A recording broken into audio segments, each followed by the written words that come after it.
Io do per buone le motivazioni che ha dato l'ex sindaco Bertoncello, in quanto essendo 20 anni che qua conosce bene i meccanismi dei finanziamenti e di conseguenza mi approprio delle sue affermazioni.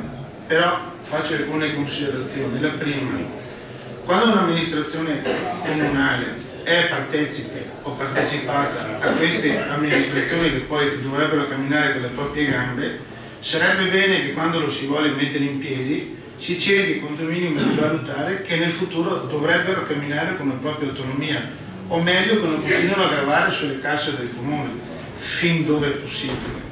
Perché, come si diceva prima, se in un certo momento vengono a mancare sponsor, cosa si fa? Se in un certo momento vengono a mancare altri finanziamenti che parevano garantiti non ci sono, cosa si fa? Quindi d'accordo che le eccellenze rimangono a Portogruaro, però assicurarsi per tempo delle autonomie finanziarie. È stato citato il teatro. Per me il Teatro Russo di Portogruaro, permetto che siamo in ritardo di 30 anni sull'avere un teatro a Portogruaro, è un teatro che secondo me non deve essere solo esclusivamente dei cittadini di Portogruaro, dovrebbe essere un teatro che va a beneficio del portoguarese. Perché faccio questa affermazione?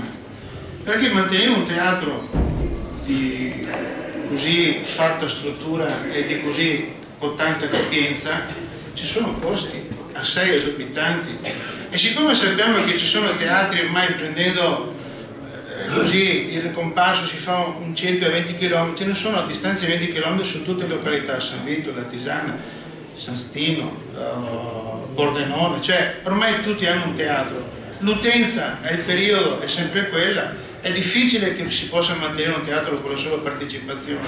E allora, se viene a mancare un finanziamento di quelli garantiti, come è stato ricordato prima, che si fa?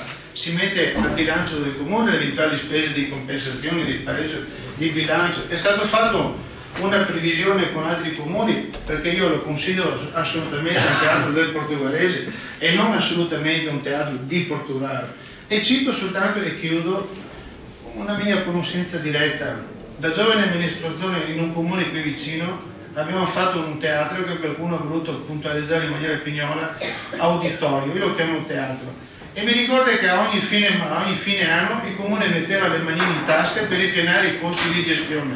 Non vorrei che il Teatro Russo in futuro, permetto, sono d'accordo che noi che abbiamo un teatro per la gestione, che non vorrei che in futuro il comune ad ogni anno per pareggiare dovesse mettere le mani in tasca. Questo non lo considero assolutamente una